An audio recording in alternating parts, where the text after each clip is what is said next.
Okay. Watch the board when you stand up. Okay. Welcome to the school board meeting for October, and before we get started, we're going to stand and have the Pledge of Allegiance and a prayer. I pledge allegiance to the flag of the United States of America and to the republic for which it stands, one nation, under God, indivisible, with liberty and justice for all.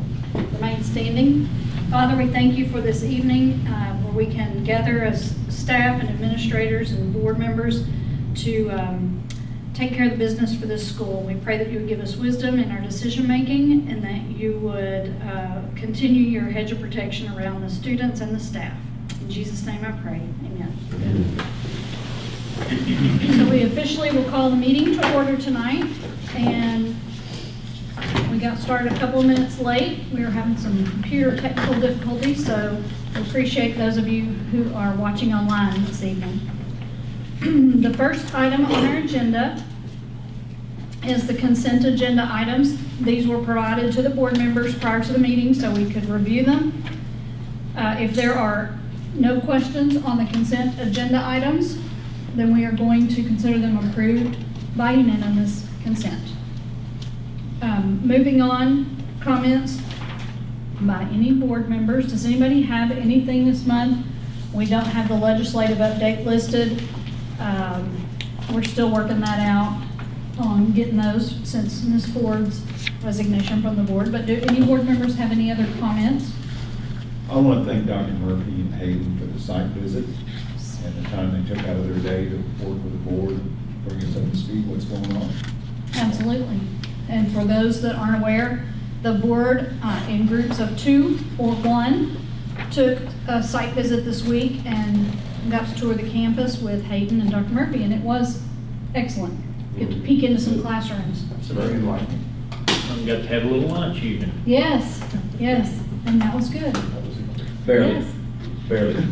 It's good feedback. I would suggest we might do it again throughout the year. Yes, absolutely. We can be on campus in the classrooms more than once a year. At a minimum, the state says we have to do it once, but absolutely, it's beneficial to all of us to stay up to date on what's going on. Yeah, I know, just go over to the classroom, there's some of the stuff I didn't know, which I've been going here for 20, 30 something years, but Right. a lot of the newer stuff, Uh-huh. IT stuff, is good. Good. All right. So let's move to our superintendent's update. And Dr. Murphy? Just a good overview in terms of the report. Reminder that we do have parent conferences coming up. I've listed those. It'll be next week, Tuesday, Thursday. The board did attend here recently the ASBA training, and we did have a review of the My School Info page, talked a little bit about high reliability schools and the surveys associated with that. And then Dr. Prothrow provided additional information on the impact of the 2019 legislative session. We are working with the Garland County Election Commission, and don't be surprised if we have some of our students involved in the election cycle this year at some of the area polling places. And then working with Gene Hastings, we're also maybe going to conduct some form of a mock election, and they're also going to do some seminars with students at the secondary level on the electoral process, registering to vote. And so they were on campus here not too long ago. We will have on the 1st of November a group from the village here, and we will conduct a site visit that will be reflective of some of the areas that you saw as board members and try to provide an overview, probably use a portion of the presentation that you saw over the budget, and then provide an overview of the academic programming and take some of those members to some classrooms as well so that they can be aware of the programs that we have. And then keep November 14th in mind as far as it's going to be our K-8 literacy night. We're really looking forward to that and continuing to build a culture of literacy and commend our leadership team, principals for being involved in the organization of that, and so keep that date in mind as well. What, did you have to talk about number 4 on that list, the answer the call? Is I that- did not.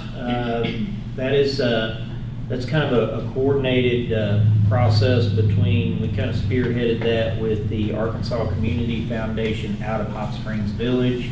The intent behind that is to try to extend opportunities for volunteering in schools in North Garland County, which would be Fountain Lake District, Mountain Pine, and Jessieville. And so we've been meeting periodically since midsummer, trying to orchestrate a process. And we're actually going to have a meeting at the Woodlands and invite villagers in to kind of, they can sign up, and we'll have a centralized database that Fountain Lake can reach into along with Mountain Pine and Jessieville. And I've talked to Mr. Freeman that we really want to make sure we're commending our current volunteer staff, that this is not a replacement, it's just an extension of, because we have some great volunteers that we rely on every year in our FACES program, and some others that help out during the school day, band boosters. You know, we have a good solid core, but we're just going to continue to build and extend that in this region. Okay. Good. I like that my school info deal. Yes. No one looked at them. Yeah, it's really good. Yeah, it kind of takes, gives you a web-based portal to look at all this information. We have roughly 13 different cycles of data that we submit back to the state level. And so they have created a web portal that allows for you to disaggregate data. You can do comparative analysis of schools. Our leadership team, kind of, if they're wanting to look at specific trends, you can do school comparisons in there. You can do demographic comparisons, schools of similar size. You know, it's a very useful tool to kind of pull that data together, and it's available to the public. I was just going to say, for those who are watching online this evening, the website is myschoolinfo.com, and it is a very useful website that the state has put together. So would encourage any of you to check that out. You've had the opportunity to review the financial data. Or any questions associated with those summaries? I don't I'll turn it over to Mr. Campbell. You want to comment on the Yes, ACT college I readiness do, report? but I want to say it's myschoolinfo.arkansas.gov. Oh, is it? Yes. Okay. My apologies. Yeah. myschoolinfo.arkansas.gov. Yeah. I don't know where myschoolinfo.com goes because it's blocked by our system. Okay. Well, you know, once you put it in your favorites, you kind of forget what the extension is. So thanks for correcting that, because I want those that are watching to be able to access the site. And it is linked in the district report to the public as well. So you can get it from the agenda in that Yes. district report. Okay. We shared with you today the latest publication from ACT. You know, we mentioned during the site visits that we had a little preview and thought we were probably going to bump in above where we had been. And so this year you can see when you look up there, for the 2019 across the bottom, we tested 115 graduates in 2019. The district composite was 19.7, state composite was 19.3. That 19.7, 9/10 of a point higher than last year, and you see that it's been steadily progressing upward. The state took a pretty good dip there between 16 and 17. That's probably about the time that everybody began to take an ACT. Prior to that, we had a voluntary ACT that you could give to all your 11th graders, and we had done that for a number of years, but not everybody had. So at that point, every junior has In a the state. score that enters into this pool. So This score is their senior, this is the graduates from May, okay. and it's the highest score they achieved out of all of their ACT testing from Gotcha. 10, 11, 12. That was gonna be my 9, if question. they're getting 9. I'm gonna ask too, this is actual senior graduates. This is the graduates, the graduating class of 2019. Now, I don't know that we graduated 115, but that's how many were Took in the that. test. And it would be, if their high score was achieved as a junior, It's- that's the data that would be in here. Yes, ma'am. They take their highest score. Yes. And now they can retake one part, right? Yes, beginning next. 2020. Next year. Fall. Next So I'm fall. following with my kids. Yeah, you'll be good. Mine too. So they'll be able to test just on the tests that they need to improve their score on, or they could theoretically focus on one test at a time Mhm. and build their scores that way. So that's some pretty impressive That is good achievement on news. the part of our students and staff. And so I know Mr. Baxley's got a slide on this that he'll talk about in his high school report. Mhm. And I know there's a couple of people involved there too, with 30s Yes, In the high sir. school. in high school. The high school 30-plus club. And so that is, Mhm. those are, at this point, those are students who had that 30-plus As a junior. as a junior. Yeah. Right. Yeah, they may be a senior now, but if that 30 is up there right now, they already had it before. Right, because we took all of our graduates off the Mhm. roll. And their current students. Yeah. So I wanted to share that with you today, and then also just mention to you, you may have heard some grumblings and rumblings around about some of the content in some of the supplementary books that we have purchased. And at this point, we're vetting all of that, trying to determine what we're going to do with those books, how we're going to deal with those. They're not the books that are being assigned or that the class is reading as a whole, Okay. but they're the supplementary classroom library. Some of those books have brought up some question. And so we're, in our policy manual, we have a policy that deals with objectionable material. There's a form in the book that a person could file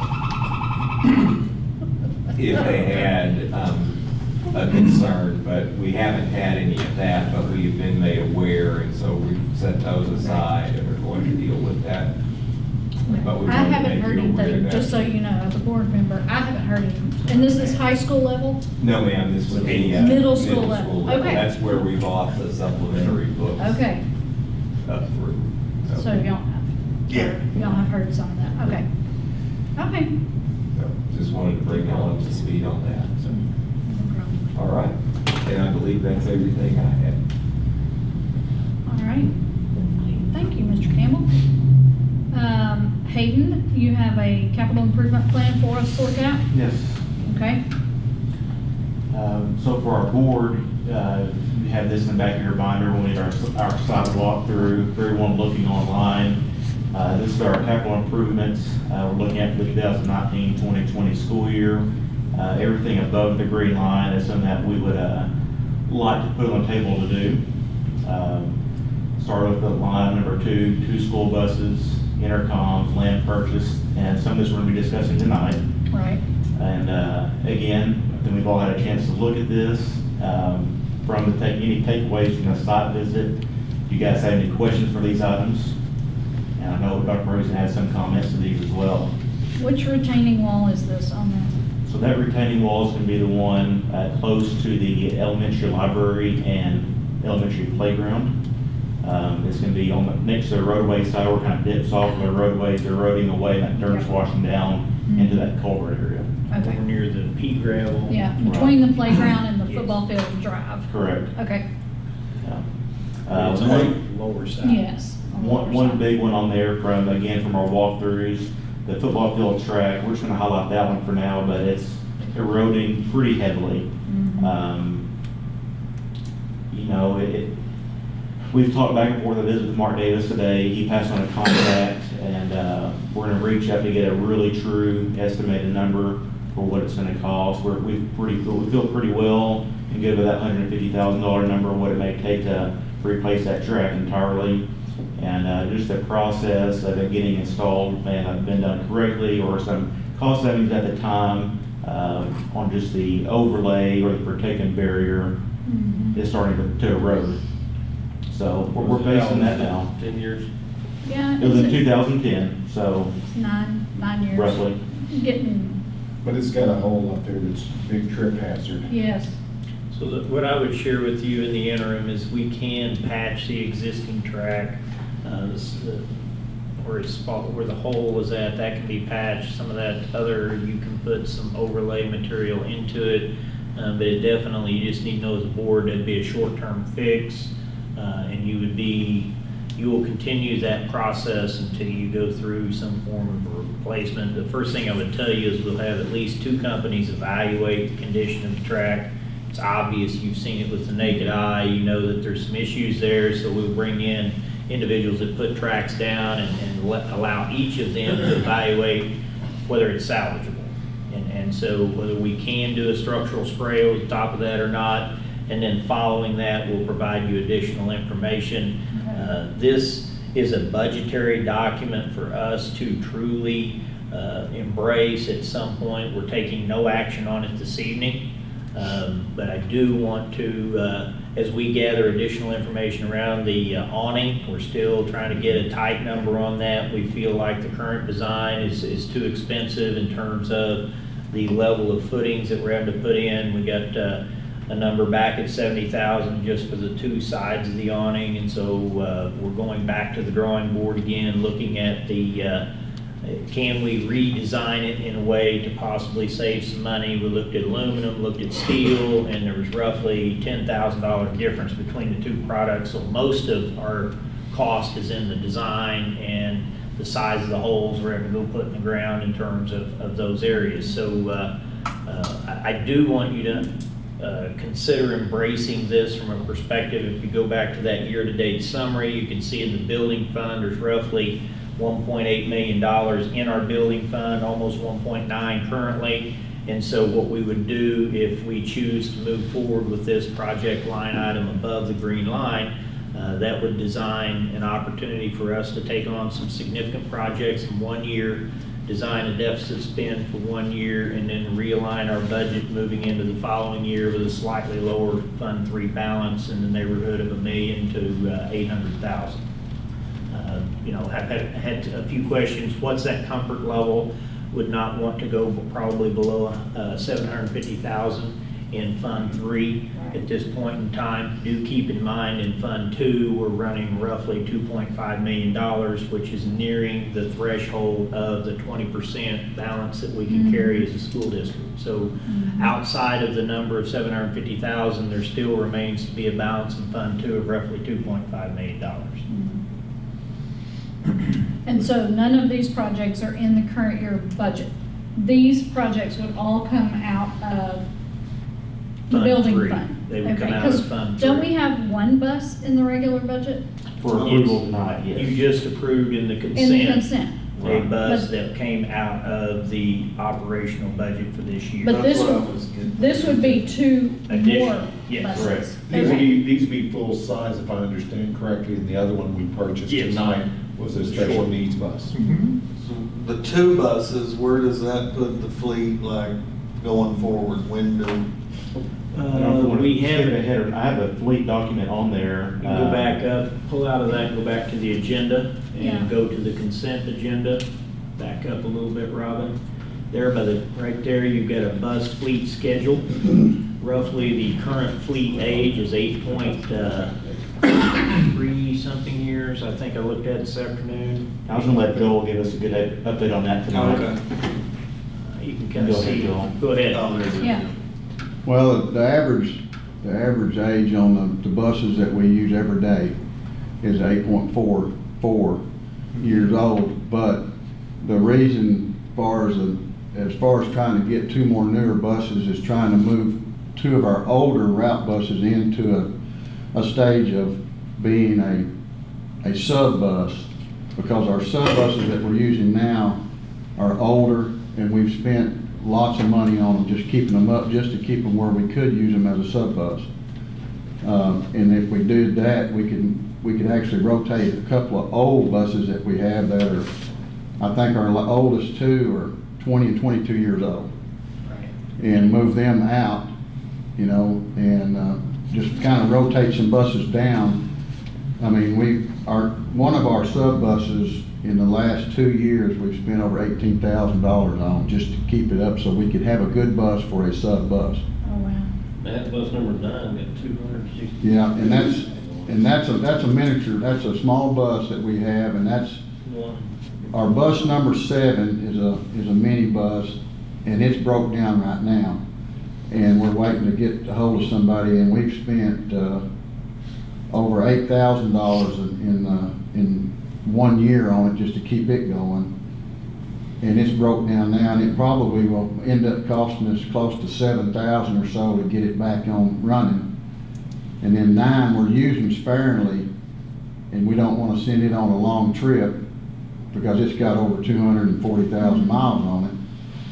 We have another mini bus that has a lift, which you'll see it's bus number 20. I've got it highlighted up there. It has a lift. And that's what our special needs route is right now. She drives that every day for morning and afternoon route, and then if they go anywhere, she takes that bus with them because we do have some wheelchair student. And we purchased a new bus this year. We got it in June. It's bus 24, which is a 29 passenger. And right now we're using that bus for golf, tennis, some volleyball. It'll be used for basketball if it's one team going. It's easier to maneuver, park, you know, get in places. But now today, if it's not going and doing those, it's being used to take an afternoon route to the abilities, those kids. And 9 is used in the morning some to go to ag tie and abilities.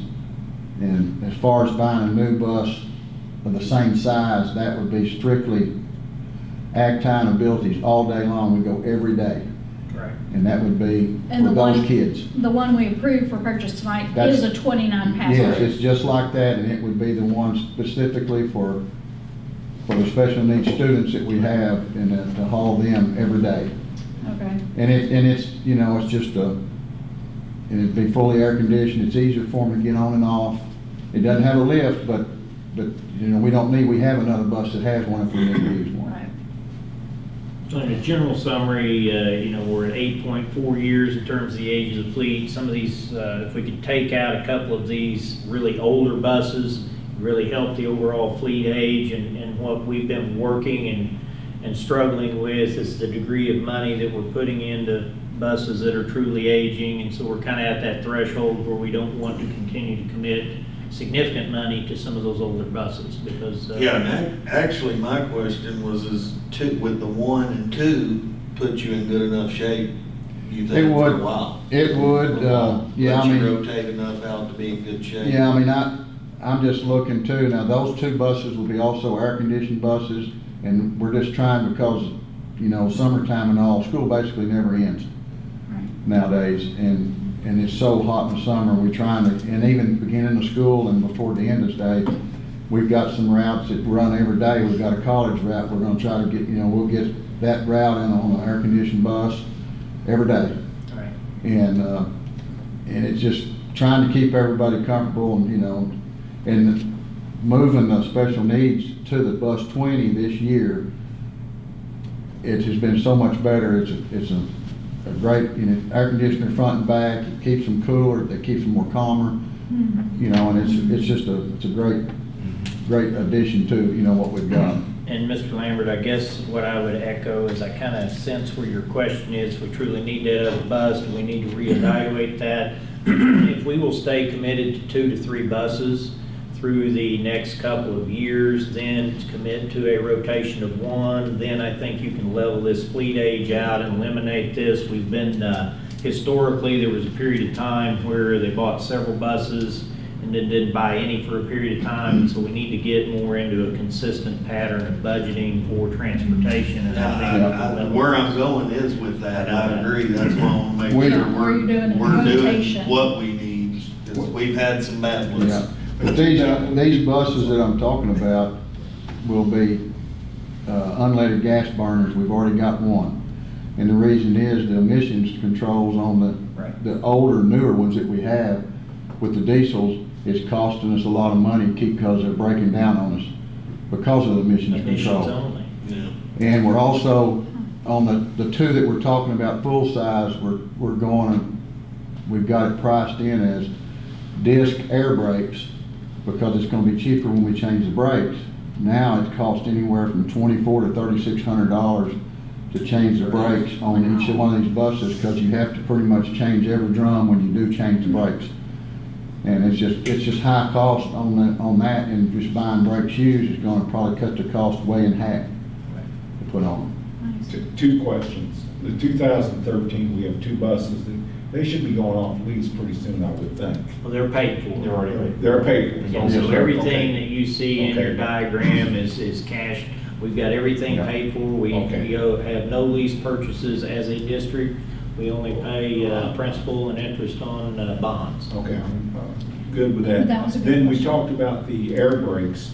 Does that take a different classification of the CDL? Yes, just the air brake classification, you'd have to take. Most of our drivers have that? Yes, they all have it. Okay, that's all I was going. Yeah. Okay, thank you. Good questions. Anything else? Anything else on the buses? Cory, anything? And I want to go back to the football field deal. Is that all right? Well, we were On the at capital- item C with capital Yeah, improvement yeah, plan, so yes. kind of returning to that. Yes, thank you, Joel. for that Appreciate those comments information. regarding transportation. Yeah. So looking back at the capital improvement plan, what's your question? How often do we get that field spray? Like Field or the the track? turf, Oh. the turf? When you say sprayed? No, a lot of schools spray it, you know, once a year, every 2 years for MRSA, the staff and all that. the staff and, I mean, I know there's a handful of Yeah, that kids. Davis question. There's a handful of kids that's got impetigo right now. I got 2 of them in my house, that's why I say it. Do we spray like a disinfectant? Yeah, it's or a- antibacterial? Yeah, Yeah. you have somebody come in and they spray it down and it's supposed to kill all of that. Okay. We'll have to check We'll have to into check it. with Mark Davis. Anything else regarding that specific capital improvement plan? We're not going to approve it tonight. I want to continue to seek board input as the relevance of, we do have one actionable item this evening that is on that list that would come off of that list. But other than that, we want Still some working additional process. input, but I would indicate to you that we'll probably be wanting to make a recommendation if we have good, solid bid numbers either in November or definitely in December of this year. We'd like to make a recommendation for approval for us to move forward with some of those projects. Just to let the public know, are any of these either above or below, are they prioritized, or is it just there? We've tried to, in our discussion that we've had, we've tried to begin to prioritize those in terms of the perspective of the leadership team. Now, that does not mean with further input and discussion that we couldn't rearrange the priorities, but from our perspective, we feel as though those buses is Right. first in terms of priority. The second would be aligned specifically to safety and security, and as one of our goals, and that would be the intercom systems. And then following that, the land purchase is going to allow us to expand parking and roadway egress. And then, of course, if we conduct some excavation in that area, that allows us to build out a lower level parking lot, which will literally double our lower level parking lot on the campus and give us egress into the stadium. So, and all of this is occurring from the administration building towards town, if people are wondering where the land purchase is going to occur. Now, the things below the green line are not things that are prioritized for this year. Those are things that we feel as though needs to be brought to the board's attention. Some of those things can definitely go above that line if we set a threshold of spending to where we're going to have a Fund 3 balance of roughly $750,000. You can move some of those things above the line. Okay. If you come back to me and say we need to maintain $1.2 million in the building fund, that's the threshold of comfort. That would be, would allow us to possibly do the majority of those projects above the green line, but something might have to go below the green line. So that's kind of what that, I want you to kind of have a good understanding. It all will be based on our comfort level of the building fund balance in Fund 3. Gotcha. Okay. Let's move on, since that's not an actionable item for tonight. Hayden, did you have anything else? That was it for me. That was it for you? I did link in current student enrollment as of October 1, sitting at roughly 1347, I believe. Now, that doesn't include, I know when we were doing our Preschool. site visit, Ms. Curry was saying we had, I don't know, 7 or 8 Yeah, new we kindergarten students? Probably picked up A dozen? 10 or 12 district-wide in the last 10 days. Yeah. And no school's in session now. Well, then the first of the month has come by. Yeah, so yeah, realistically, it's another dozen maybe Maybe. on top of that. And that's excluding preschool. Right. Which we have 60. I think 58. We're really close to the limit. All right. But this gives you a further breakdown, it's probably table that you've looked at that, it gives you the percentages, gives you the free and reduced lunch percentages. Mm-hmm. For someone asking you about why we don't feed all of our kids, and Jessieville does. Yeah, let's talk Our about number that. qualifying for free and reduced lunch is 52%, is the number that we have. And- Jessieville, that number is 73%. That puts them over the limit of where they can feed all of their kids free and reduced lunch, free lunch, free breakfast. And we're below that limit, we can't feed our. It's gotta be 70, right? Yes, minimum. The minimum. And this is Jessica's last year, right? Well, they apply based on, The percentage, I don't know on what the the percentage. percentage is this year. I Now, looked at- if the federal it's not in government there. would eliminate the program, then of course it wouldn't be available, but it's tied back to the federal program. But no one ever, and y'all can, I know Miss Judy told us the other day, Mm-hmm. no one ever feels hungry at school. No. No, we feed. No one's turned all- down. yeah, No. all children. And they don't get alternative meals anymore. Right. No, they get the Right. same They get meal. the Same meal, same deal, Yes. they just roll on through the line. Awesome. We're glad you're here. And I've just come over since the last. Come on in and just we'll ask your question in just a minute. I want to make a comment on what you're talking about here, because when we did our site visits, we were talking to Judy also. And for those who are watching online, that free and reduced percentage, Judy commented that she had gotten several of the green forms turned in after the deadline. So for anybody that's watching us online, next year when it comes around, we need those forms before the deadline, which I think is October 1st. I think we've always struggled with not even getting them, period. Yeah, Yes, are they we have. mailed out, or are they given to the kids? They're mailed out, they're handed out, they go home in the start of the school year packet now. If they haven't turned them in, we chase them down, try to get them to turn them in. A lot of folks will not return them because they don't think they'll qualify. Even And if it's you not don't- even a matter of whether it's, there's this perception that we don't get enough of them back. And that's not the issue. The issue is who qualifies or who doesn't qualify. We don't get them back from people who probably would qualify. Maybe we need to set up a system where we make sure we get. But we We can't do force need- them. We you can't. can't. Right. But It's like people- the census that's gonna Right. go on next year. People may or may not But answer those questions. that They you go in don't, the there is system. the misperception that you have to, in order to qualify on those sheets, you have to qualify for government assistance, and that is not true. That's You- correct. You do not have to qualify for government assistance to qualify in this program. So for those of you watching online, we want to encourage you to get those forms to us next year, because it does help the overall population of students when we can have accurate numbers in terms of who qualifies for free and reduced. So And for it's very clarity, important. you said we're at 52%. 52. Yeah. All right, that was my little soapbox for the forms to come back to us. Now, we do have a question for you, Mark. Corey asked the question, does our football field get sprayed for antibacterial whatever? Not normally. It's done at one time, that was 2 summers ago when we had the turf. We had all the seams redone, a bunch of stuff done that summer. They sprayed it that summer, picked up all the loose metal, because there's like paper clips and pin tops and everything in there. They cleaned that up, repaired all the seams, sprayed it. That was the only time we've done it. So when we had it put in 10 years ago, the consensus at that time was UV rays from the sun are going to kill the bacteria. It's just like it disintegrates the plastic. If it can disintegrate plastic, it's going to disintegrate the germs. So back then, it was about 70% of the people said you don't ever need to spray it. Now there's people that have spray companies that are trying to get you to spray it for about $5,000 to come in and spray it.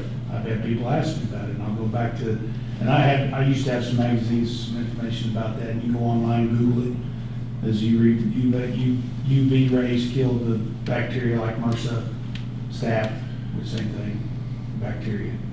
And it's probably going to be about 60% that's going to say it's going to kill it, UV's going to kill it. 40% of the people are going to say, hey, you probably need to spray it. So we only got. I just know every year a lot of people come down with staph. It's usually, I mean, Do we think that's the source of it? I don't know. I think, and I'm not contradicting, you're right, we may have 2-3 cases a year. I got 2 in my house right now. You do right now? Well, oh, what, that's, you need to clean them boys. I got some soap and water in there to take care of that. A lot of it, Corey, a lot of it is washing clothes. And I'm not talking about at home, but I want to get Ginger mad, okay? But is, we wash the clothes, we offer the opportunity to wash all the kids' clothes every day. A lot of them don't. Even when you were going to school, back they didn't have washing machines back then. Thank you. But remember how the socks used to stand up in the corner of the locker? Because people wouldn't clean them. You don't want to mess with it. Okay, pinning them up or socking them up, whatever. And so we still offer that every day, and we still wash a lot of laundry. But those kids they can't go put a piece of, and I'm not saying you. Well, it's not just high school Others. kids. There's other Yeah. kids too. The John Q. Public who goes up there and has got staff, Right. okay? And they think it's a zit or a pimpet or a boil. And they go down, next thing you know, they're gonna say it's staff. Did it come from us? We don't know that answer. Did it come from home? Did it come from not washing the clothes and putting the clothes that were infected back on at home, which happens? You know that just much. I'm not saying at your place. But you see what I'm saying? But they could be So to say picking up that from we're another getting kid who's staff not or MRSA from the field, I don't think that is a. Why don't you do this, that might be beneficial? You got 7-4A meeting coming up. Talk to the athletic directors in the area and get a consensus on how many of those individual Yeah. schools treat their. I can do that on email. Right. I was just really wondering your thought, if Yeah. you thought. Yeah, we had staff even when it was grass. Yeah. And, you know, I mean, we'd have kids get infected, next thing you know, they went home, wore the same clothes back to school, you know? Well, just for our peace No, of yeah, and mind, I don't mind doing it all. just ask. That's kind of a Yeah. cool deal to do too, because, I mean, I like to see what it is compared to 10 years ago. Right. You know, I don't care, Yeah. that's Yeah. easy. Okay. All right, That's easy. perfect. Thank Thank you. you. You came in at the So our perfect ninth grade time. one, our JV's playing right now. Okay, yay, 9th grade 1. And junior high Okay. football starts in an hour and 19 minutes. 7th grade, 11 minutes. Yes. All right. So, any other questions? That's good information, and he will get back to us on that. Let's move on into our new, do we have anybody signed up for public comment? Okay. We're gonna move into our new business items, and Corey, And Mr. Lambert needs to leave. Yeah, I was Oh. gonna say, I need to. and you leave. can go into the boardroom, shut the door if you want to. Corey has, we have to wait till he shuts the door. Within all these. We're gonna do, the So first one and two two, new yeah. business items without Brian. Yeah, so if you will read the first motion. All right, first motion is motion to approve the resolution to enter into contract with Spirited Threads and Fashions as required by ACA 6/2410, Act 1381 of 2005. Okay, so this is just what we have to do legally when we enter into, we have a board member who owns a business, in this case it's Brian. His wife owns, most of the women in the room already know. his wife owns a business here, Spirited Threads and Fashions for Friends. So in order, if the school were to ever engage them in any activity or purchasing, Allow them to bid. or allow them to bid on anything, we just have to have this on record with the state. Any questions on that? So we're going to approve this resolution with Spirited Threads and Fashion for Friends. All in favor, say aye. Aye. None opposed, that one carries. 3-0. Okay, Second motion to approve the resolution to enter into contract with Advantage Title as required by ACA 6/2410 and Act 1381 of 2005. same thing, this is Brian's actual company that he owns and works for. So, again, just getting these on record with the state Department of Ed. Any questions about his business or anything? If we ever try to close the property, we need to have this approved in advance. And the other comment I would make is once we have board approval, then we'll send this to ADE. The commissioner will review it and approve it and return it to us, or they do have latitude at ADE to deny it. Okay. Any questions? If not, all in favor of approving this motion, say aye. Aye. None opposed, motion carries 3-0. And Sarah, would you knock on the door and tell him, or open the door and tell him he's welcome to come back? He's eating, did he? Oh, he just knock. I think it locks automatically. That was fast. We figured you were, but it just didn't take us long, so you can eat again soon. Okay, just so you know, those motions were approved, Brian. Corey, the next motion, Is that hypermetric? hypermetric, I guess. Motion to approve the resolution to enter into contract with Hypermetric Designs as required by ACA 6/2410 and Act 1381 of 2005. Okay, this one is high school principal Todd Baxley. His wife's mother, so his mother-in-law, owns a company called Hypermetric Designs. And if we wanted to allow them to bid on things, we do not have any business with them currently, but they do things, I understand, like parking stickers, they may want to bid on that, graphic design stuff. So that's what we're approving because of the relationship between Mrs. Baxley and, Ministry. yes. So any questions on that one? The only question, do we not currently do like stickers that identify a student on their vehicle or? I know we do faculty parking passes, different things like that we have used in the past. I don't know, I think we it hasn't should, probably been so. done with this specific I don't think company students here. have one. None of the students do? I don't think so. Do the students have a parking lot? The high school. Parking passes, they get parking passes. Yeah, this is a high school one Oh, too, not. But not the sticker. Okay. it goes on the mirror, Okay, gotcha. hangs from it. And I think this is like, she designs things that could then potentially be used as a fundraiser. Okay, or it's so she does cardboard, graphic design of all different kinds. Card cardboard, maybe Okay. it's Okay, a design with the kid's name okay, for the car rider line. Oh, good deal. It'd be good instead of that little sheet that falls out of my thing every day. Mine's the most likely to want it up. Yeah. Okay, any questions? If not, all in favor to approve the motion for Hypermetric Designs, say aye. Aye. None opposed, this motion carries 4-0. We have the next motion. Motion to purchase the OA Wind property in the amount of $235,000. Okay, so we don't have to have a whole lot of discussion here, except for those who are watching online. The board is fully aware of the situation. We've all seen the property, we've all toured it. It actually is the property located in between all of our property. We surround this piece of property for everybody that drives up and down the highway. You know, it's the property on the south side of the school. Yes. I don't Yes. do directions all that well, but it's the south side where there is a trailer up on the hill.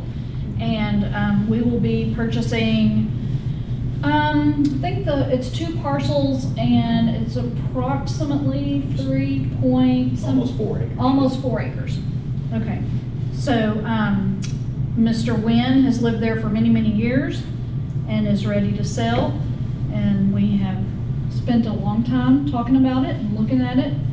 And You might mention how we've studied the survey of taking a road across Yes. the creek. You Okay. had mentioned that. so, for those of you who may or may not know, we own the property. We bought the property back behind the field house a couple of years ago.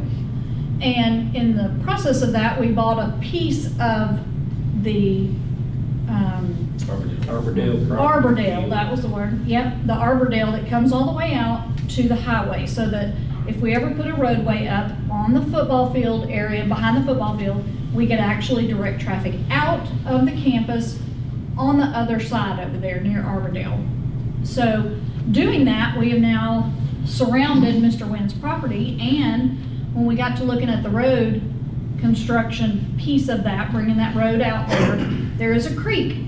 And we would have to actually build a small bridge to get across that creek to come out on the highway.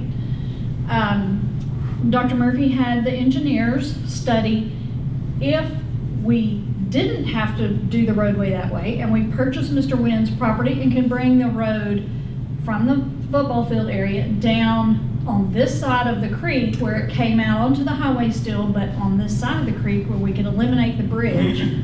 By the engineering estimates, we would save approximately $150,000. So, Based on this current cost. right, because putting in culverts and building bridges is an expensive undertaking.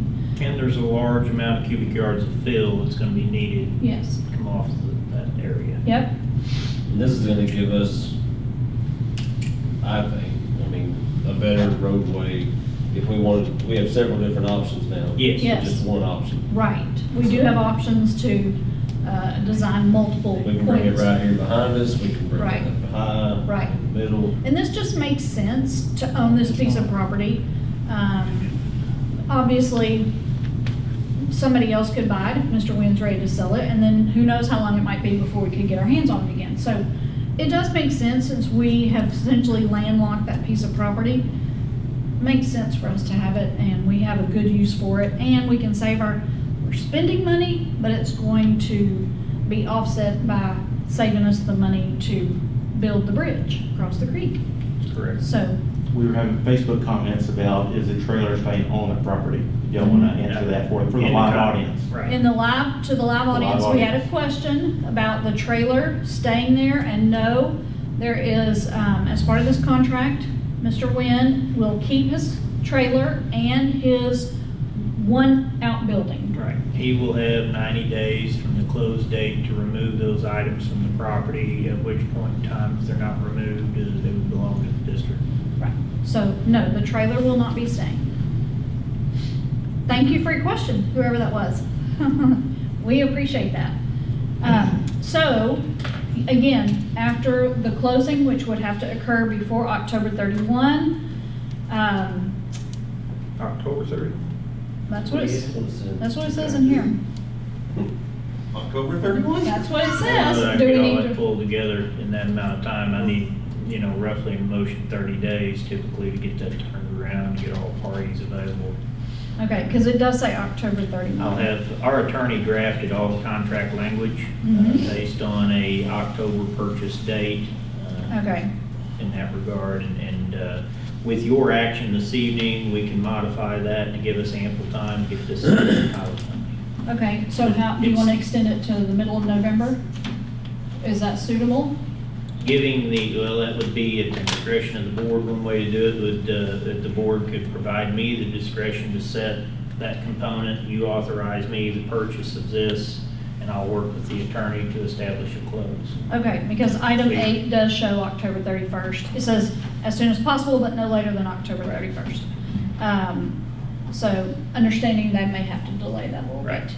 But once we do close, he'll have 90 days to get his trailer off the property and move, and then we will take possession of it. And in that interim time, the board will continue to look at how that property is going to be best suited for use for the school district. With your action this evening, our next steps will be to work with BNF Engineering and provide you information as to what the elevation grade should be of a parking lot, grade on the roadway.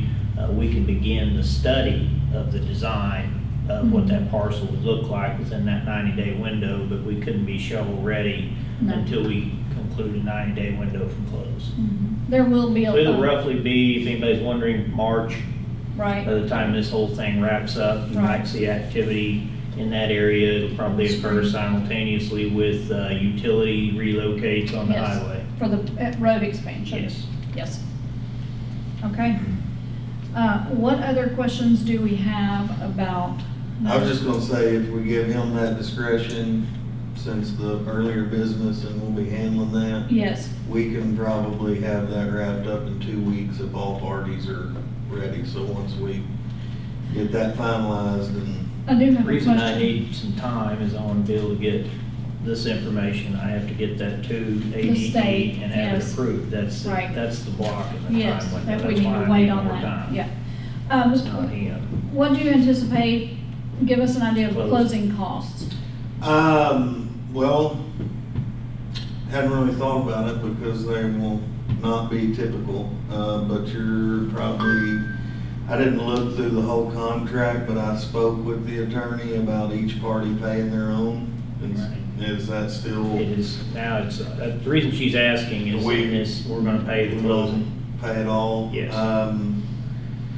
235, you're probably looking, well, I can say without a doubt, you're probably still gonna be less than 1,000. Okay, okay, I mean, obviously, the school wants title insurance, that's your biggest cost, and it's typically a seller cost, but with this arrangement, okay, I still think we can keep it in that range or less. okay. That's just I just, giving you an estimate. ballpark, Yeah. yes, that's all I was asking, was just a ballpark.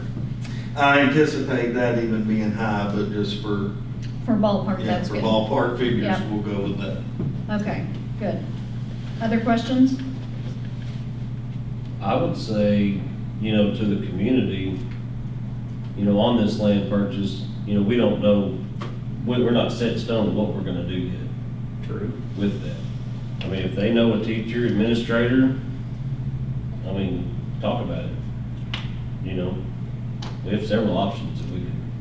Oh, yeah, if they have There's a ideas. lot of Oh, yeah, flexibility. yeah, we do. It's just, first one, get past the hurdle of Right. purchasing it, get that all finalized and get it in our name and all that good stuff.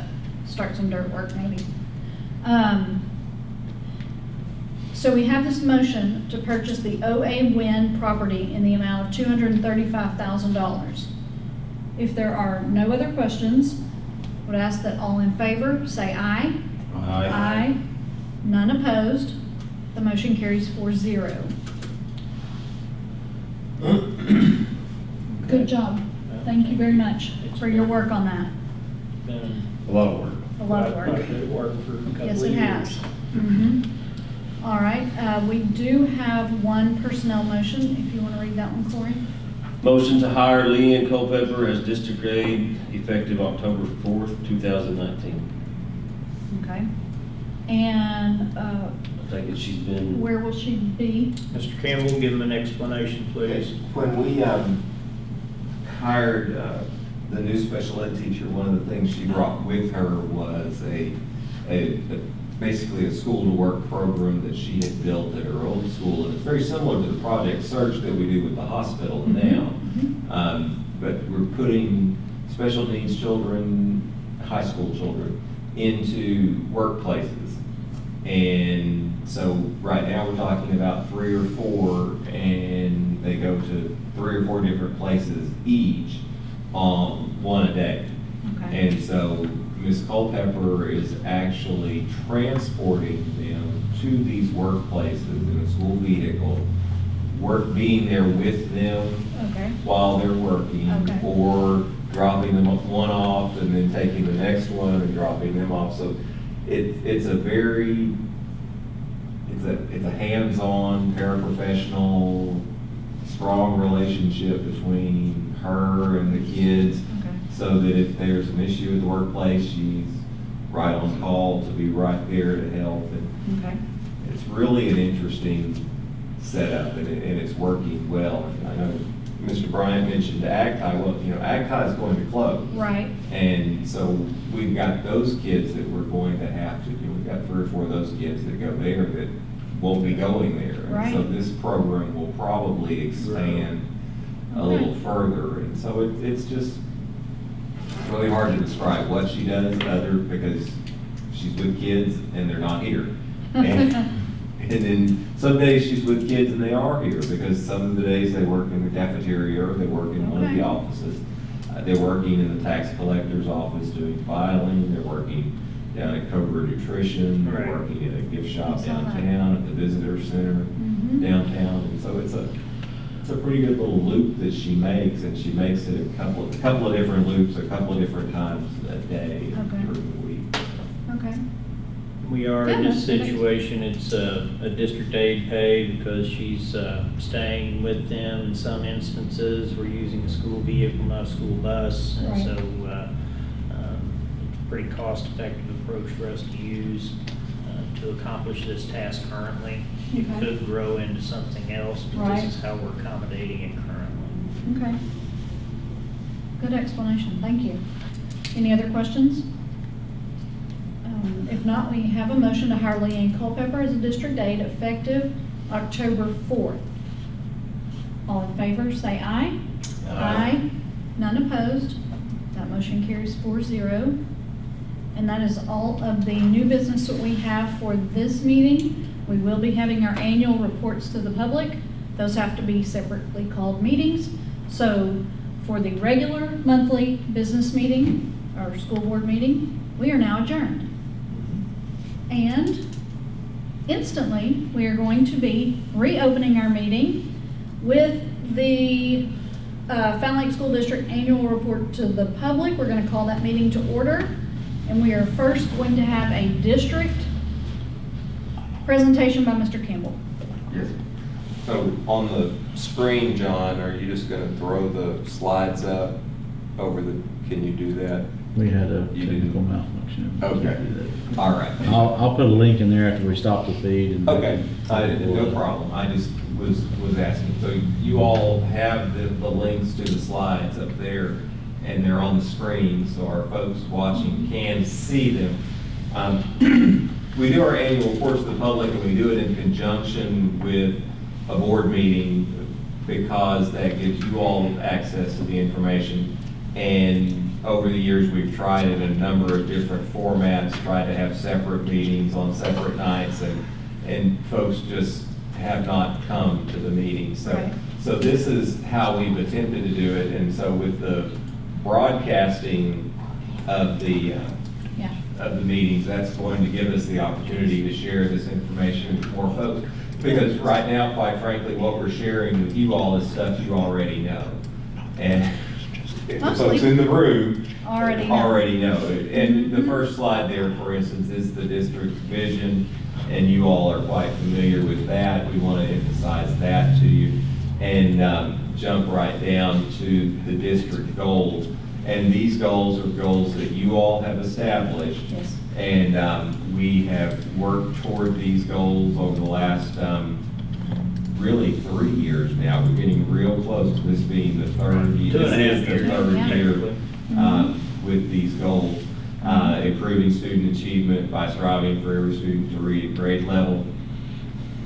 Provide a learning environment that will create and maintain safety, security for all, and provide for the future growth and expansion. Systematic district-wide communication method, and providing the fiscal, physical, and human resources essential to the exemplary learning environment. Those are the goals that you all have set, and we're working toward those, as you see in some of the upcoming slides and the upcoming presentations. You'll see some of our progress toward those goals.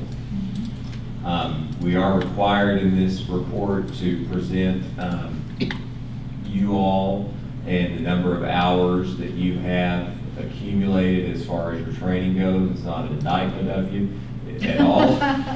And is this It's the just- calendar year This of is 19? the calendar Since year, yes January? ma'am, Okay. since January. That's how your year runs. Yes. Our years don't run that way, but your year Board members runs do, that yeah. way.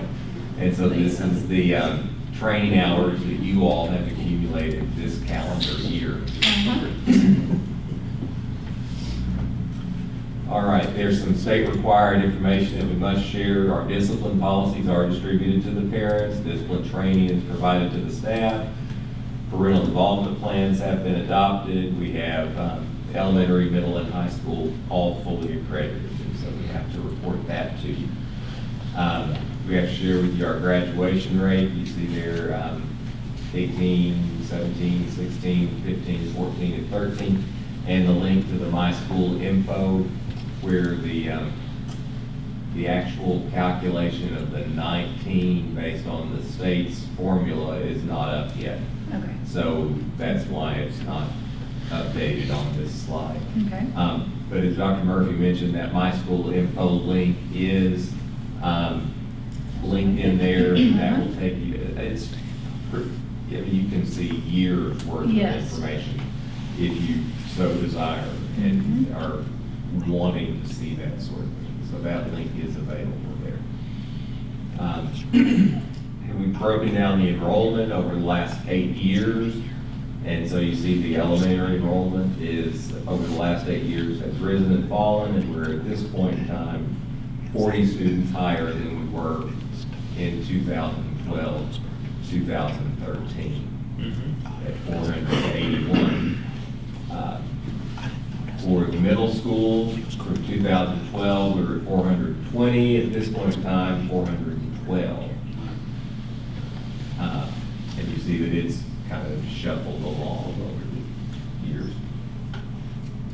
The 9 through 12, you see the total enrollment at the high school has gone from 425 back and forth, bouncing around into 453, bringing us to the 346 that we were at as of October 1. We have shared with you in the district report our information about our gifted and talented program. You see there that we have 83 students identified participating in the GT program. Ms. White is heading that up. K4, that participate in whole group enrichment in the classroom. K3, they're also using the talents curriculum to do their GT. Beginning in 4th grade, Ms. White gets to step in and see the kids. She's seen 5 students in the 4th grade. And then in the middle school, she's got the numbers listed there, 6th and 5th grade, 8th, 6th grade, 9th, 7th grade, 11th, and 8th grade.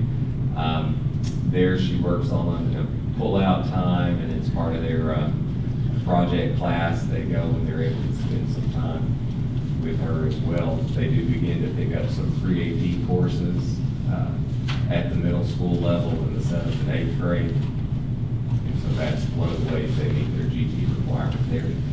9th grade, you see the numbers that are being served at the 9th grade level. And part of 9th grade is covered by their pre-AP, their AP, and their current credit courses. So, share that with you. And then we have this is what we give you each year in this section is the special ed numbers based on the previous year's December 1 count. That's when their number is official. That's the official number that they use. And so the December 1 special ed count for 2018 is 203 identified special education students. And you see that that's up from 164 in That's a 2016. huge increase. Yes, ma'am. It is, and you can see as you look down through there that specific learning disability, we have a pretty substantial increase there. Other health impairment would be the other category where we saw some increases. Much rushes here.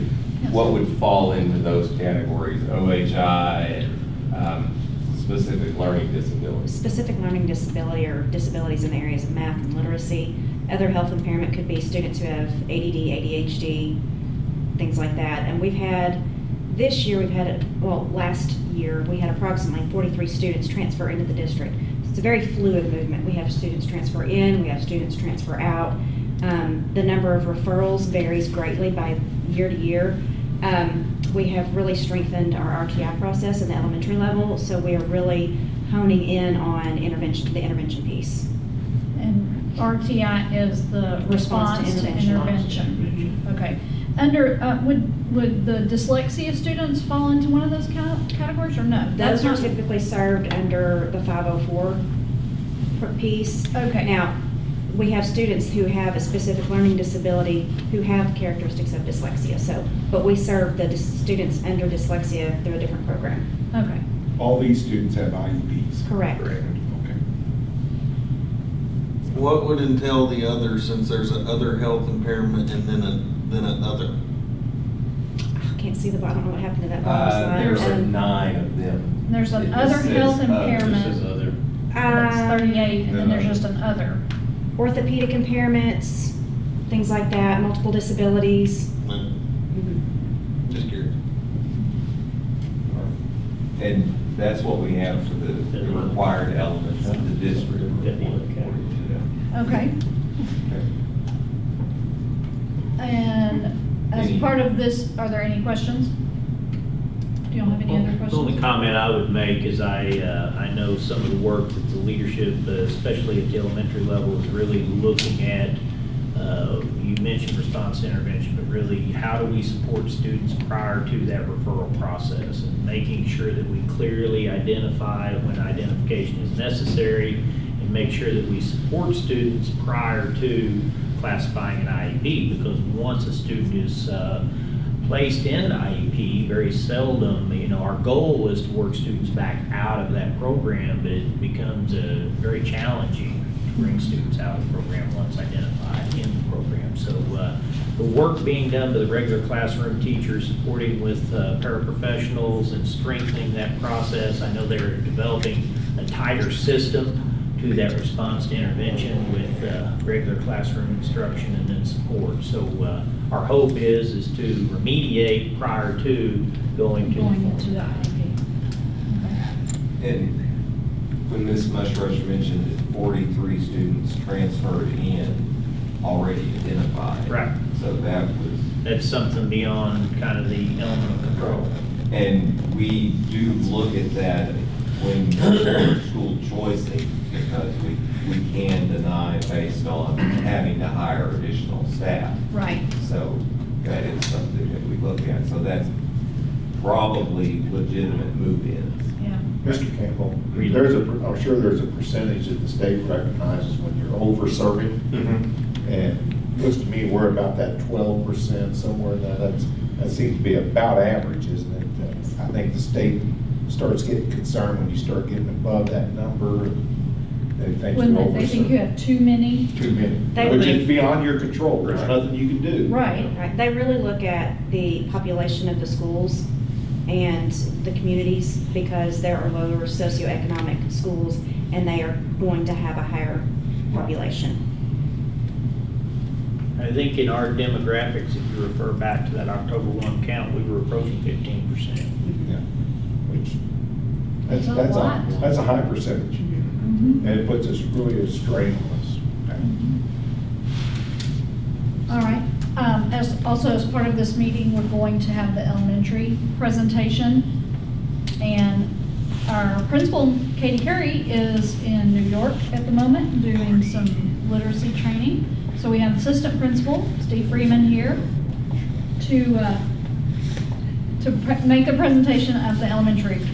So, do you Well, wanna- and Katie is learning, she's learning a lot at the Leadership Institute at Columbia University in New York. Good. And she also wanted me to communicate her excitement about some of the celebrations that's going to be on our first slide. yes. So if you look at the first slide here, you'll see that the administration and teachers are committing to a strong program. That falls in line with our focus on building a culture of literacy there in the elementary school, which Dr. Murphy talked about earlier. You'll also see a second point is our ESSA, which is Every Student Succeeds Act. Our score increased last year of 3.48 points, which moved us from a letter grade of C to a letter grade B on the state report card, so we're very, very excited about that. Yeah. Also, as part of that, the fourth grade cohort, which was all the different subgroups within our fourth grade, they grew anywhere from 3 to 18 points on every subtest in the ACT Aspire, which led to that those 3.48 point increase. And there's actually a slide later on, I'll show that to you. This actually is our report card from 2017, 2018, where we had the letter grade of C. And if you look at the very next slide, you'll see how we increased our ESSA score, those 4 points, and which resulted in our letter grade going up to a B. The next slide, if you'll look at it, as a result of that, we have come up with 8 goals for our improvement plan in elementary school, and we've aligned all 8 of those goals in the 4 areas of ESSA that you see up there on the board. The first one, weighted achievement, and the third one, student quality and success. We have 3 goals that we're working towards in those areas. Under value-added growth and wellness, we have 1 goal that we're working on in those areas. If you look at the next slide, it actually shows you our first goal in the weighted achievement, which has increased the weighted achievement score by 10% as measured by ACT Aspire assessments in math and ELA, which is English Language Arts. The 2 action plans you see underneath there is how we plan to achieve that goal. This is our second goal, which is to decrease the number of students in each grade scoring in the in need of support or the close category on ELA by 20% by the end of the school year in iStation and ACT Aspire. And of course, those are the 2 action plans, action steps that we have to help us achieve that goal as well. Our third and final goal in this area is to decrease the number of students in each grade scoring in need of support in the close category in math by 20% by the end of the year in iStation and ACT Aspire, and action steps that go along with that goal as well. Moving into this, the next area of ESSA, we have 1 goal, which is to increase the overall school value-added growth by 10%. And you'll see that first point addresses the establishment and implementation of a new RTI process, which Dr. Murphy alluded to. And we've actually done that. We've actually revamped our entire RTI process. We've met with all of our teachers and PLCs, shared that with them. And we also have had our first RTI meeting where we've actually gone through and evaluated every student in our elementary school on whether they're Tier 1, Tier 2, Tier 3, and whether we have the appropriate intervention for them at this point. And we're also already scheduled our next one for next month, so that we'll review it. So it's not, once you're in a tier, you don't stay that tier. We're constantly evaluating that. And your RTI teams consist of the teacher? Consists of myself, Ms. Curry, the school counselor, speech therapist, Ms. Mushrush sits in on that, and then the actual classroom teacher for that student also sits in. So basically all of our support staff that provide intervention. Okay. Good. Moving into the third category, which is student quality and success, our first goal is to increase by 30% the number of students reading at or above grade level. It's a pretty ambitious goal That for is this ambitious. year. But, Yeah, I like it. We feel like that's what we need to do. Aim high. Exactly. Or those are the action steps that you see there that go along with that. Our second goal into this area is to increase the science achievement by 10%, along with the action steps for that. And then our third goal is to, at my elementary school, proactively communicate with parents. This doesn't just align with that ESSA, but also aligns with our district goal, which is communication. Yes. And so you'll see the action steps that go along with that. And then our the last component of ESSA is the wellness. And the 1 goal we have there is to increase student and parent awareness of the benefits of health, activity, and positive relationships. And of course, the action steps that go with that. This is actually our ACT Aspire scores from 3rd grade. And you can see on here that in every area we are above the state average except for the ELA. And that is one of the reasons that when you looked at the goals that I just shared with you, a lot of the action steps that directly relate to the ELA, wanting to increase the student achievement in ELA and decrease the number of kids that are close or in need of support in that area. And the next slide just actually shows our fourth grade, and you'll see that in every single category, we are above the state average in our fourth grade, which is one of the reasons that we showed that growth from third grade to fourth grade. And then the next slide, if you'll look at it, this is a slide that I alluded to earlier, where it shows our growth in fourth grade. These are our fourth grade students, and you'll see that they grew anywhere from 3.3 up to 18.8 points in every single category across the ACT Aspire, which led to that growth, which which resulted in our ESSA score going from C to a B. And for the elementary school, their value-added growth score strictly comes from their fourth grade performance, because they only have third and fourth grade that are tested on ACT Aspire. Okay. So the only So ones the only who one you can grow can count would be are the fourth graders. Okay. And then the very next one, we also wanted to highlight some of the programs that we do with our kids. Each week, we recognize kids for either acts of kindness, making good choices, being responsible, following rules consistently, and teachers get to nominate those kids. Students can nominate other kids. Students can nominate themselves, and we have parents who can nominate. And all that goes into it, and we select students to recognize them for their good citizenship. And we do that by letting them come down and visit Ms. Curry, and of course they get their picture taken and we get posted on the. You do that every week? Yes, ma'am. And then and we'll wind it up with the Faces After School program, which we run. And for those of you that are wondering, Faces stands for Faculty and Community Enriching Students. I know that was a question that y'all had at the previous board meeting. Yes. Currently, right now, we have about 175 students actively enrolled in that program. Those students get 1 hour of academics enrichment after school, which is tutoring and homework help, specific area that they are struggling in. We can give them targeted intervention in that area. And then the second hour, they do some kind of enrichment. We also provide them with a snack after school. That's been a highly successful program. Yeah. That's And that awesome. concludes the elementary presentation. Any questions for Mr. Freeman? No, but I did enjoy seeing faces in action the other day during our site visit. Yeah. Yeah. We'll have to do ours in the afternoon next time, so we can see that, because we were in the morning, so. Yeah, because he got to see bus dismissal where you Yeah, guys kind of got to see the bus- opening. Yeah. Thank you very much for that presentation. And with that, we will adjourn the meeting for the annual report to the public for this district. And we are going to call to order the Fountain Lake Cobra's Digital Prep Academy Middle School Annual Report to the public. And Mr. Janeski is with Ms. Curry at Columbia University in New York. So in his stead, we have Ms. Becky Hughes, the assistant principal. She's going to make that presentation. All right. Well, thank you. We're going to start off. These are our goals that we have for the 2018-2019 school year. We were looking at goal 1, improve student achievement by striving for every student to read at grade level, which that's one we're still going to be working on. Decrease 5% of the student population scoring the need of support or close on the 2019 ACT Aspire as compared to its cohort groups. And also decrease student growth on the NWA MAP reading test by 10% for students falling below grade level. Growth will be measured from fall to spring. Those were our last years that we were looking at, and when we get into some of our data, we'll be able to see some of that.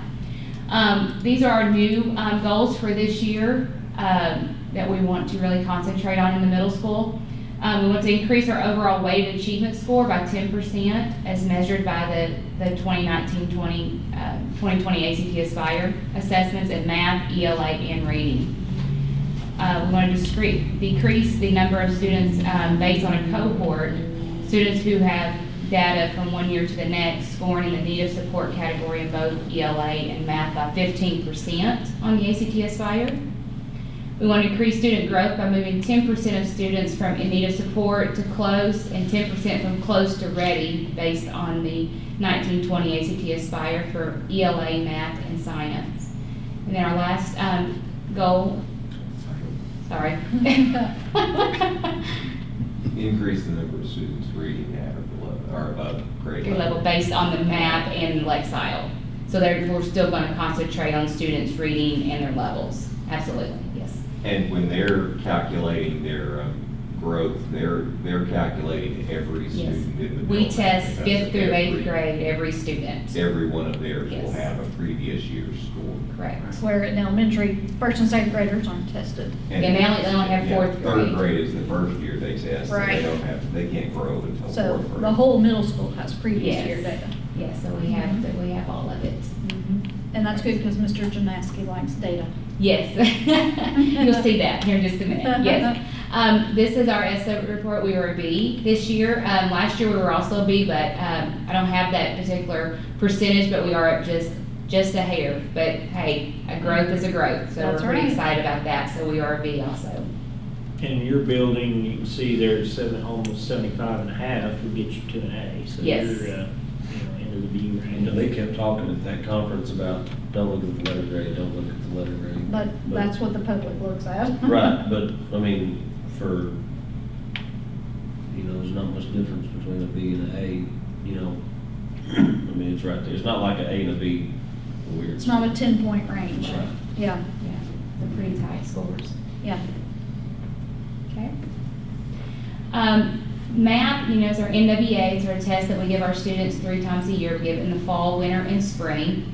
MAP reading growth. This is overall for our 5th through 8th grade. We just want to show that from the fall to the spring, as you can see, our students are growing each year.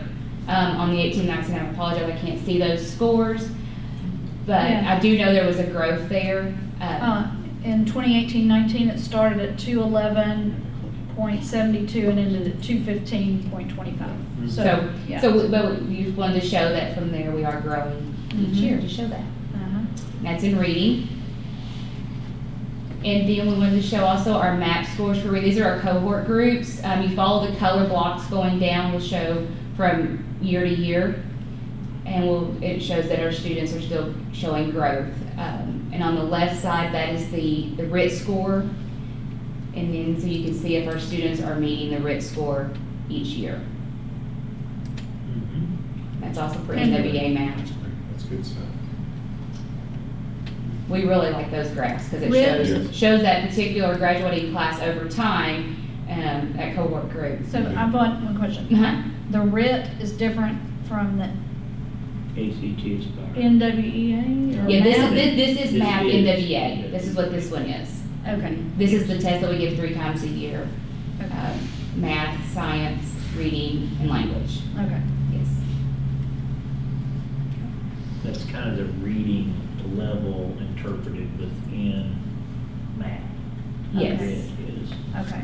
RIT is the grade level score that they base it upon as a national average of what a student at that grade level should be. Scoring. 50% of roughly that's where they should be. Okay. Okay. So It's- RIT yeah. is more like a grade level. It's a score number. each grade level has their own RIT score, yes. Okay, okay.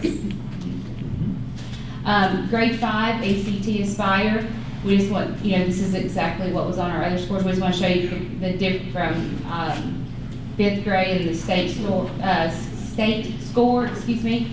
And of course, our target area will be our reading. And of course, when you thought back to our goals, that's our big target. And plus with our new reading program, just to kind of give a shout out there, our kids are reading. The teachers are excited. The kids have books in their hands. So I'm really excited to see that this year. Yeah, me too.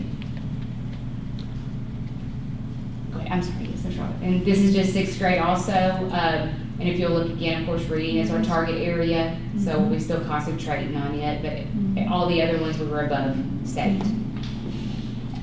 7th grade, same thing, just repeating myself on that one because we're above other than reading.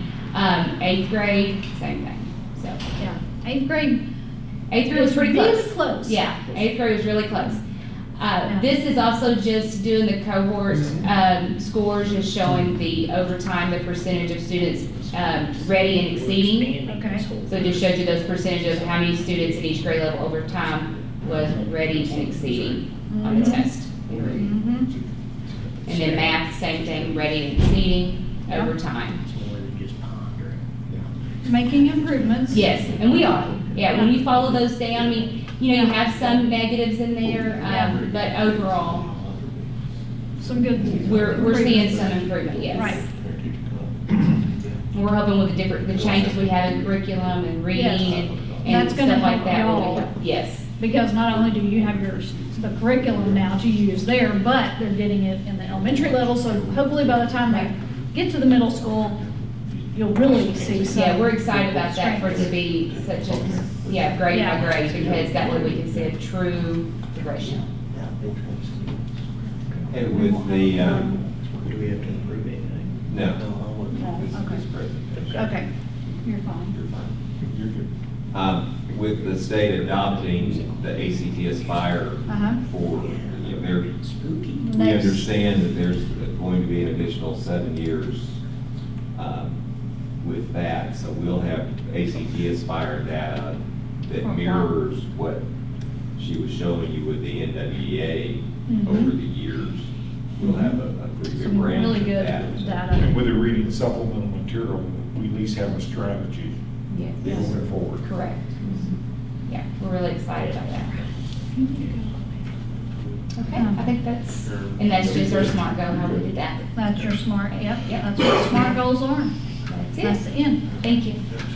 Okay, You have to- so we're gonna adjourn this meeting for the middle school, and we are gonna call to order Fountain Lake Conversion Charter High School Annual Report to the Public.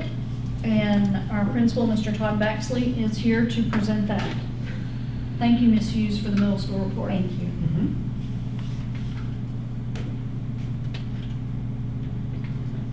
All right, let's get that up here. Excuse myself. Have a good evening. I'll see you next time. Be careful.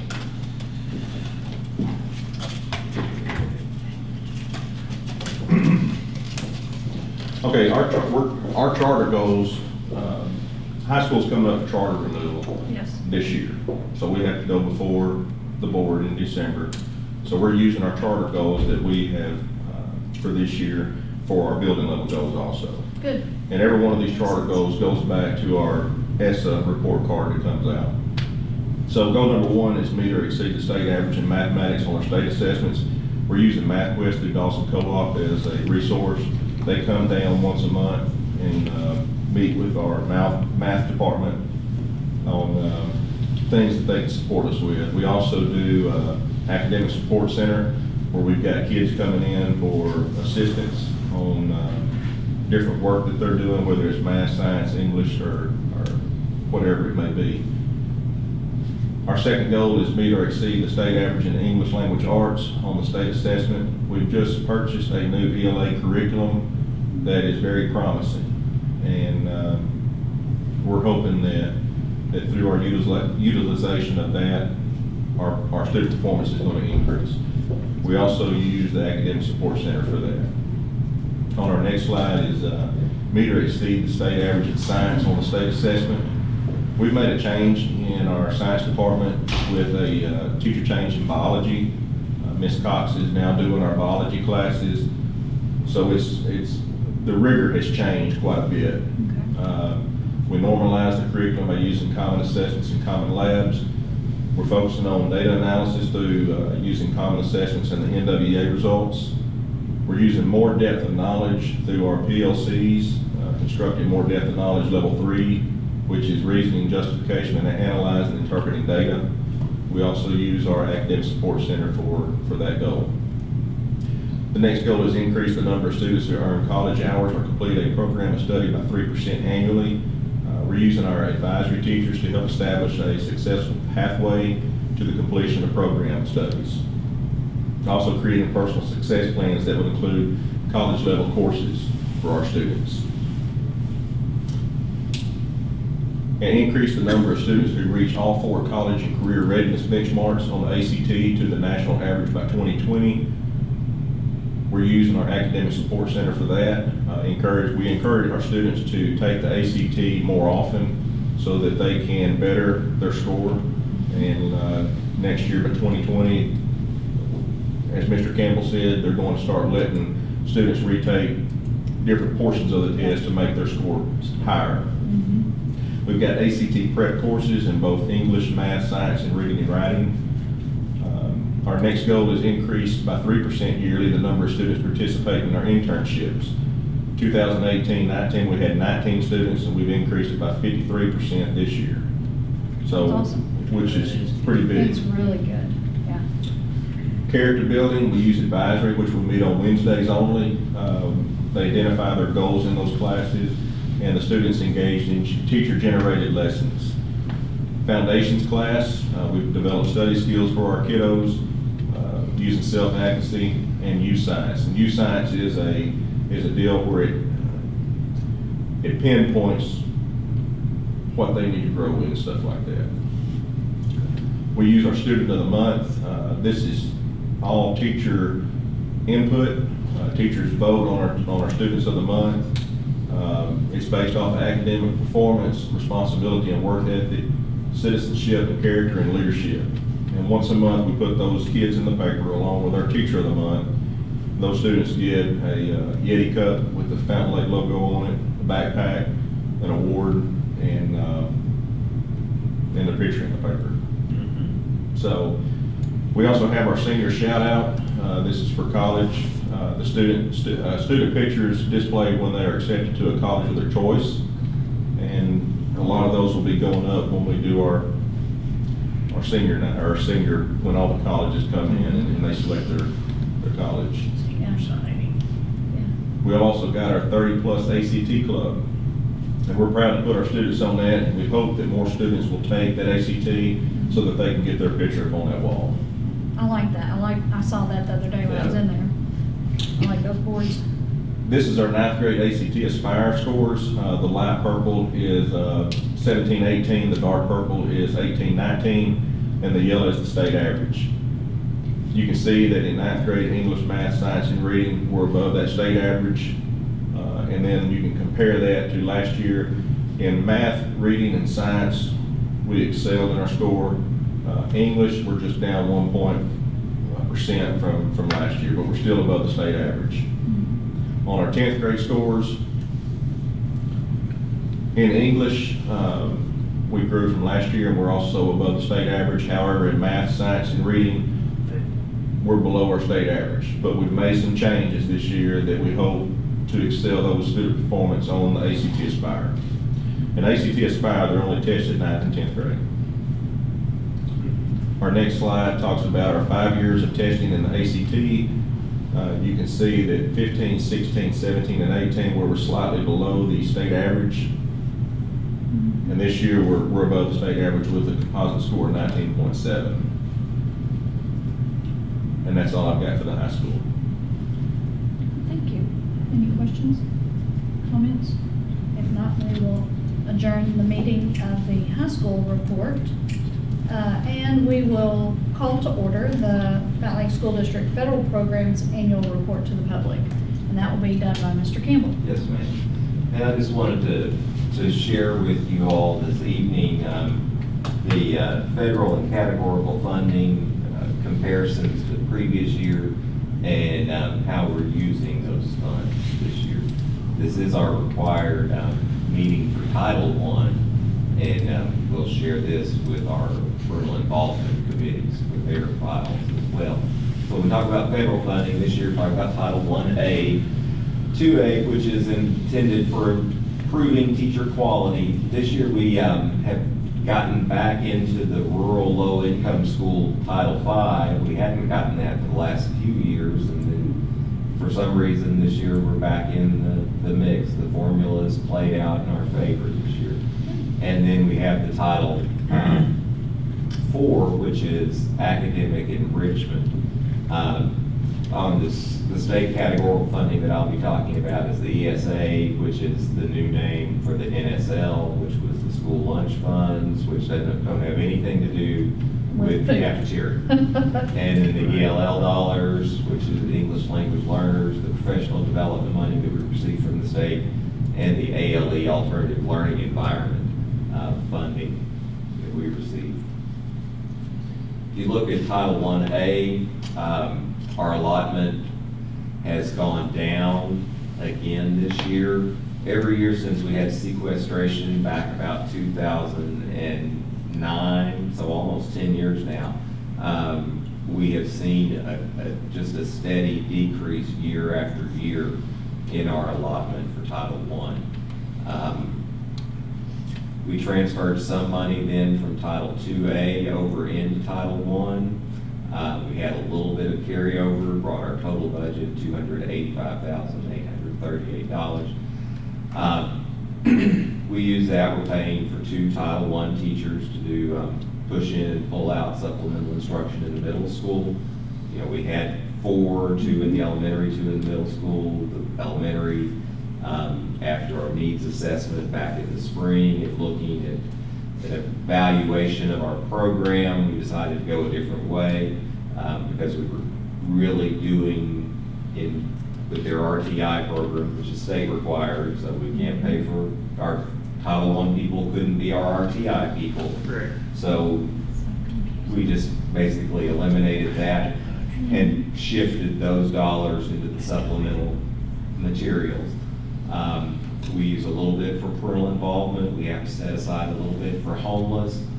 And then we're serving 3 students from this district who attend St. John's. And so the amount that we spend on per student here out of Title I, we have to spend that amount on the students who are enrolled in the private school, if the private school chooses to participate. Right. And so in our district, St. John's is the only school where we have students and the school chooses to participate. We have other students in private schools in our area, but they don't choose to participate. In Title I. Yes. And they have to be a resident student Of our of the district. district to qualify for those funds. Title IIA, you see that there, that's the supplemental professional development for improving teacher quality. It dropped a little bit this year. We did transfer some of that over to Title I. We have a budget of about $30,000 with carryover. That divides out about $10,000 per building. Many places will transfer all of their Title II into Title I and do their professional development just out of Title I dollars. We are able to serve the high school this way. We cannot serve the high school with Title I because they don't qualify. So we keep this money out separate so we can still serve the high school. Because we're not school-wide. We're not. Title I programming, so. At the high school, we are school-wide K-8, but we don't qualify at the high High school. school. Okay. Goes back to those sheets you were talking about, having everybody fill out for lunch. Yes. These numbers are driven off those sheets. Again. Yes. Watching online, very important that we get those sheets back. Right. But Helps us get more funding for the school. Should they qualify? Exactly. If they don't qualify. It doesn't help. you know, But until you know, you won't know until you turn it in. You're right. Turn the sheets in. And I did think on that first slide, I had the number wrong. It is Title IV, which is Student Support and Academic Enrichment Grant. The last couple of years, we received this, and it was new. It kind of offset the decreases in the Title I, and so we were just transferring it into Title I. Coding does not allow us this year to transfer it into Title I, so it'll have to stand alone. And so we've got that allotment. So when it stands alone, is this a new purchase? Or is it cannot be a supplant issue? No, it still has to be something. It has to be a new purchase of some type. Right. For whatever we use it for. So Right. we have to create a program. Well, we can use it for supplemental instructional materials. Right, which is not supplant because Right. we're not purchasing those materials. Thank you. And that's what we've done for our literacy. Is that what Yes, you're saying? Some The of what supplemental, we've spent Title I on, we will spend this money on the similar similar things, okay. materials and. I'm good with that as long as, yeah. Yep. I know you're watching that. Yes, sir. The Title V rural low-income student money, we got $27,000. Always in the past, we had used this when we got this money for supplemental professional development because we really don't, we set aside a little bit in the district budget for professional development. I think maybe $10,000 out of the whole of the district budget that we set aside. So this is a place where we could do some additional supplemental professional development. We do have parental involvement. We have parental advisory committees, parental facilitators in each building. We have district parental involvement plan, building involvement plans. We have all sorts of opportunities, and some of the examples are listed there. Again, I would encourage you to come to the literacy night in November. I think that's going to be pretty fun. Of course, right now we have parent fun night with the band going on up on the football field right now. And we have senior night for volleyball going on in the gym. Yeah. And we have a fourth grade music program Yeah. going on in the Right now. auditorium Yeah. right now. So lots of opportunities and For parental involvement. without a doubt, much more interesting than this. Right. So can't I blame do them have for one being. question on that. Yes, ma'am. You don't have to go back, but said parent facilitators in each building. Yes, What does ma'am. that mean? We employ, we pay, because we have to Stipend. a little stipend to a parent facilitator in each building. I believe, if I'm not mistaken, and I haven't gone back to confirm this for this year, that it's our media specialist in each building are serving as our parental involvement facilitators. Yes. What do And they do? They just help come up with these ideas of Yes, things? ma'am, we're required to have parental involvement facilitators in each Right. building, and we're required to pay them Okay. something. And so it originally got tied to the media specialist because it was a way that we could pay them to leave their media center open extra hours. So we killed two birds with one stone. Gotcha. And so that was where that first came from. But then they have specialized, they have the space to be a resource center. Back in the day, it was where parents could come in and log into the internet. If they didn't have any place else to log in, they could come into the school and log in. Gotcha. So, Information brochures are ordered through them, Okay. placed in each of the buildings as leaflets, availability. They coordinate a meeting, because I help Ginger kind of think of some of those next things that we can attempt to do. They help oversee surveying, so when we do and conduct parental surveys around the conferences, engaging in those elements. So, and then reach out to parents in general and try to stimulate conversations Engage. around how we communicate. Communication is a big component of that as well. But those are a few of the things about those roles. Good. Okay, any other questions on the federal? All right, that we'll move on to state categorical funding. The ESA, NSL dollars you see there, we had a decrease there of $12,336. This, we received $526 per qualifying student. Okay, so this is based on how they qualify, how many students qualify for free and reduced lunch. And if you divide it out, it's not going to divide out equally because it's based on ADM and FTEs, so it's going to be a fraction of a day or a fraction of a student based on the number of days enrolled. Right. So, we use 3 literacy and dyslexia interventionists. We can say that now that we're using this money to work with dyslexia as a result of legislation back in the spring. So we have our dyslexia funds coming out of this fund. This is where we pay for Officer Butcher and his patrol vehicle. We have 3 paraprofessionals that do instructional assistance, primarily out of the media centers where those are located. Our volunteer coordinator. We pay for some instructional technology. We pay for the NWA assessment.